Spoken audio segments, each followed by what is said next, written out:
2026 சட்டமன்ற தேர்தலை முன்னிட்டு மார்ச் 1ஆம் தேதி தேசிய ஜனநாயக கூட்டணியின் மாபெரும் மாநாட்டில் கலந்து கொள்ள தமிழகத்திற்கு வருகை புரியும் மாண்புமிகு பாரத பிரதமர் திரு நரேந்திர மோடி அவர்களை வருக வருக என அன்புடன் வரவேற்கும் பா. விஜயலட்சுமி, செங்கல்பட்டு வடக்கு மாவட்ட துணைத் தலைவர், பல்லாவரம் சட்டமன்ற தொகுதி அமைப்பாளர். 2026 சட்டமன்ற தேர்தலை முன்னிட்டு மார்ச் 1ஆம் தேதி தேசிய ஜனநாயக கூட்டணியின் மாபெரும் மாநாட்டில் கலந்து கொள்ள தமிழகத்திற்கு வருகை புரியும் மாண்புமிகு பாரத பிரதமர் திரு நரேந்திர மோடி அவர்களை வருக வருக என வரவேற்கும் Shyamala health care and doctor and wheels doctor Swaminathan.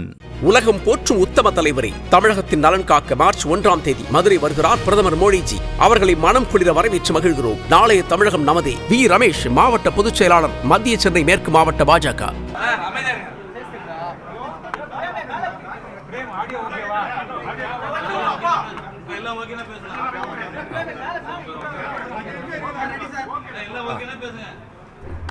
அம்மாவின் மறைவிற்கு பிறகு அனைத்து இந்திய அண்ணா திராவிட முன்னேற்ற கழகம் பல்வேறு சோதனைகளையும் பல்வேறு இன்னல்களையும் அடைந்திருந்தது. ஏன் கட்சி இரண்டாக பிளவுபட்டது, சின்னம் முடக்கப்பட்டது. ஆனால் இன்றைக்கு அம்மாவுடைய ஆசையோடு இன்றைக்கி அனைத்து பிரச்சனைகளையும், அனைத்து சோதனைகளிலும், அனைத்து சதிகளையும் முறியடித்து இன்னைக்கு எஃகு கோட்டையாக கழகத்தினுடைய பொதுச் செயலாளர் எடப்பாடியார் தலைமையிலே மிக எழுச்சியோடு இன்றைக்கி அனைத்து இந்திய அண்ணா திராவிட முன்னேற்ற கழகம் இன்றைக்கு வீரநடை போடுகிறது. அன்றைக்கும் சொன்னோம், பல்வேறு காலகட்டங்களில் நீதிமன்றங்களையும் சொன்னோம், இப்போதும் சொன்னோம். இது ஒரு மிகப்பெரிய ஒரு சூழ்ச்சி. அனைத்து இந்திய அண்ணா திராவிட முன்னேற்ற கழகத்தை பிளவுபடுத்தி உள்ளிருந்தே கெடுக்கும் நோய் என்பதைப் போல முதலே தர்மயுத்தம் என்ற பெயரிலே இந்த கழகம் அம்மாவின் மறைவிற்கு பிறகு ஓரணியிலே எந்த பிளவும் ஏற்படக்கூடாது, கழகத்துக்கு எந்த சேதாரம் ஏற்படக்கூடாது என்று அன்றைக்கு அம்மா உயிரோடு இருந்தபோதே இன்றைக்கு நியாயம் தர்மம் பேசுகிற ஒருவர் அன்றைக்கு என்ன சொல்லியிருக்க வேண்டும்? இல்லை, அம்மாவை முதலமைச்சராக அடக்கம் செய்துவிட்டு நான் பதவியேற்றுக் கொள்கிறேன் என்று சொல்லியிருந்தால் அவர் பெரிய மனுஷன். ஆனால் அன்றைக்கு பதவி ஆசை, பதவி வெறி, யாரோ சொன்னார்கள் என்று, யாரோ சொன்னால் கூட இவருக்கு எங்கே போய்விட்டது. அன்றைக்கு இரவோடு இரவாக எல்லோரிடம் கையெழுத்து பெற்று பதவி ஏற்றுக்கொண்டார், முதலமைச்சராக பதவியேற்றுக் கொண்டார். பிறகு அன்றைக்கு அவருக்கு யார் எதிரி? அவருக்கு தேவைப்பட்டால் நண்பர்கள், தேவைப்பட்டால் எதிரிகள், இல்லை என்றால் துரோகிகள். அவருக்கு பதவி கொடுத்தால் நண்பர்கள், பதவி இல்லை என்றால் அவர்கள் துரோகிகள் என்று சொல்லி காலத்துக்கேற்ப, நேரத்துக்கேற்ப, சூழ்நிலைக்கேற்ப பச்சோந்தி நிறம் மாறுவது போல் அப்போது நிறம் மாறிக்கொண்டிருந்த ஒருவர். நாங்கள் சொல்லி கொண்டிருந்தோம், நாங்கள் சொன்னோம், பல காலகட்டங்கள் சொன்னோம், பல நேரத்தில் சொன்னோம். இவர்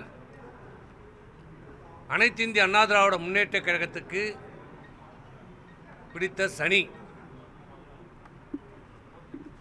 இவர் தானாக செயல்படவில்லை.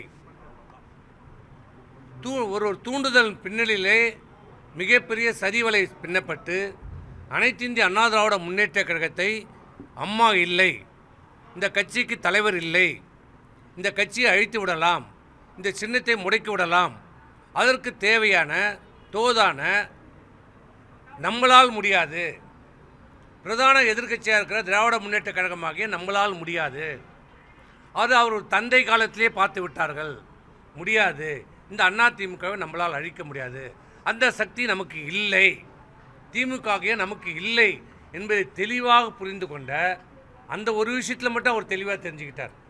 மற்றதெல்லாம் என்ன தெரியுதோ இல்லையோ புரிந்து கொண்ட அவர் உள்ளிருந்தே கொல்லும் வியாதியாக எதிரியை விட பக்கத்தில் இருக்கிற துரோகி தான் மிக மிக ஆபத்தானவர்.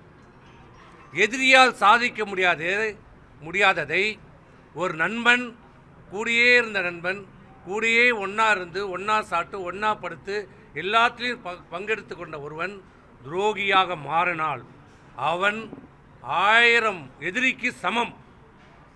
அப்படி இந்த ஏக்கத்தை அழிக்க வேண்டுமென்றால், இந்த அனைத்து இந்திய அண்ணா திராவிட முன்னேற்ற கழகத்தை ஒழிக்க வேண்டுமென்றால், இந்த அண்ணா திமுகவிலிருந்தே ஒருவரை நாம் கைகூலியாக உருவாக்க வேண்டும். அந்த கைகூலியை வைத்து இந்த அண்ணா திமுகவை பிளவுபடுத்தி சின்னத்தை முடக்கி இந்த கட்சியை அழித்து விடலாம் என்று தேர்ந்தெடுக்கப்பட்ட ஒரு நபர்தான் இன்று திமுகவிலே தன்னை இணைத்து கொண்டிருக்கின்ற, ஒரு காலத்திலே நான் அம்மாவின் விசுவாசி, அம்மாவின் விசுவாசி, அம்மாவின் விசுவாசி என்று சொல்லி அம்மாவையும் ஏற்றி அம்மாவை சுற்றி இருக்கிற அந்த குடும்பத்தாரையும் ஏமாற்றி தமிழகத்தினுடைய முதலமைச்சர் பதவி வரை அனுபவித்தது மட்டுமல்ல, இந்த கட்சியினுடைய ஒருங்கிணைப்பாளராக கூட இருந்து கொண்டு, இன்னும் சொல்ல போனால் இந்த இயக்கத்திற்கு எதிர்ப்பாக அம்மாவின் மறைவிற்கு பிறகு இந்த இயக்கத்தை அம்மா தொடர்ந்து 2வது முறையாக வெற்றி பெற்ற அந்த அம்மாவுடைய ஆட்சியை கவுப்பதற்கு திமுகவோடு துணை கைகோர்த்து கொண்டு அந்த ஆட்சியை கவுறுவதற்கு வாக்களித்த அந்த பன்னீர்செல்வத்தை மன்னித்து மீண்டும் இந்த இயக்கத்தில் இணைத்து கொண்டு இந்த இயக்கத்துடைய ஒருங்கிணைப்பாளர் பதவியும் கொடுத்தோம். அதன் பிறகும் இந்த இயக்கத்தை முடக்குவதற்கு இந்த திராவிட முன்னேற்ற கழகத்தோடு கைகோர்த்து கொண்டு சரி செய்து இந்த இயக்கத்தை அழிப்பதற்கு ஒவ்வொரு கட்டத்திலையும் ஒவ்வொரு காலகட்டத்திலையும் பல்வேறு நடவடிக்கைகள் எடுத்தார். இந்த இயக்கத்தை செயல்படாமல் விடாமல் இருப்பதற்காக முடக்க நினைத்தார். எந்த முடிவும் எடுக்க முடியாமல் இருப்பதற்கான தடைகளை போட்டார்.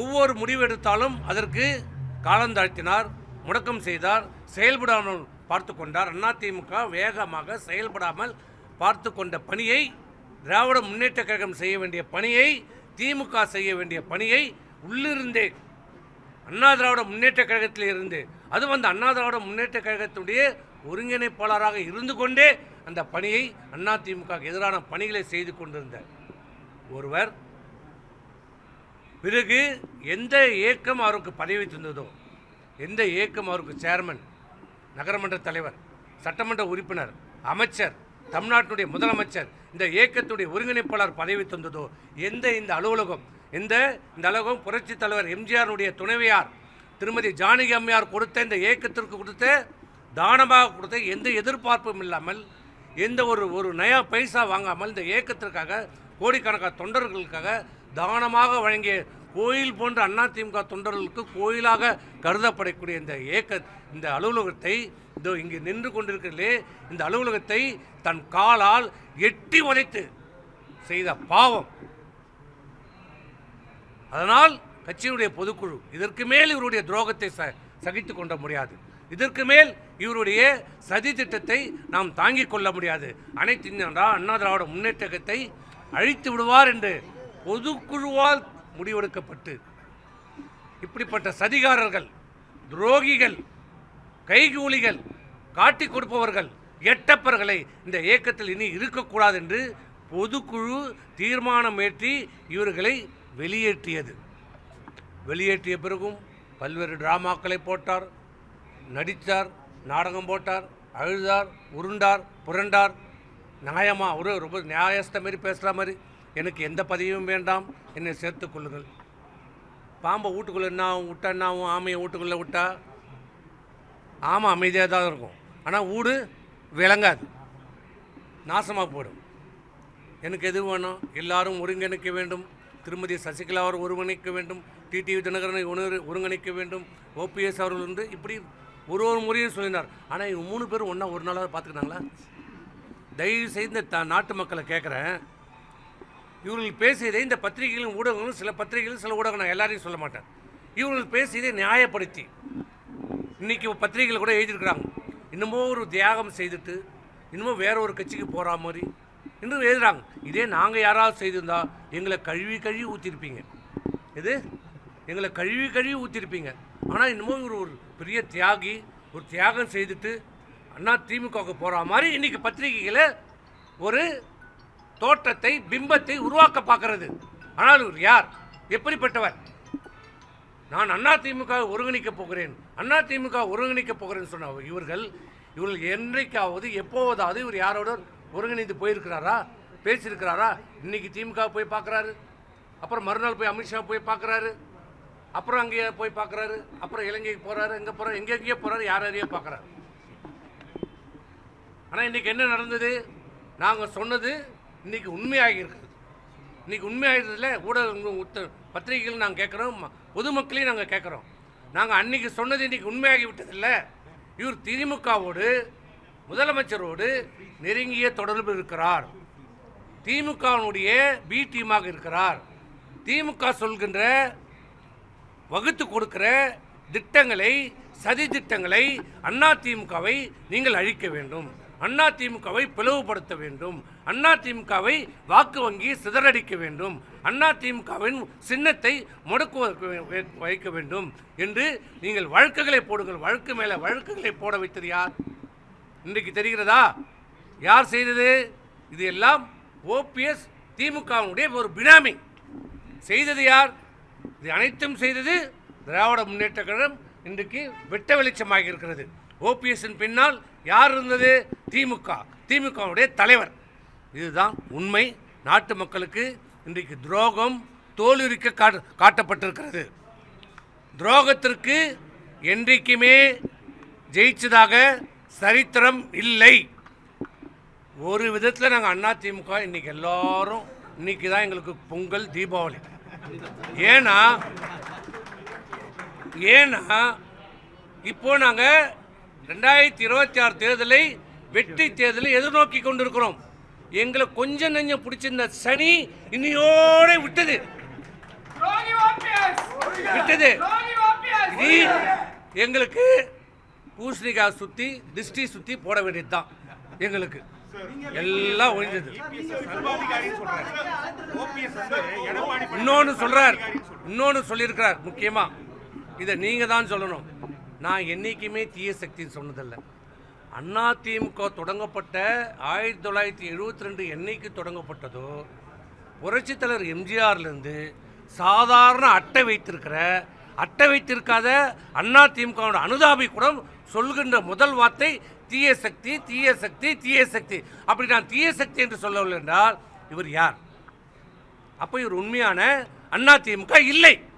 எத்தனை மேடையில், எத்தனை கூட்டத்தில் இவர் சொல்லியிருக்கிறார்.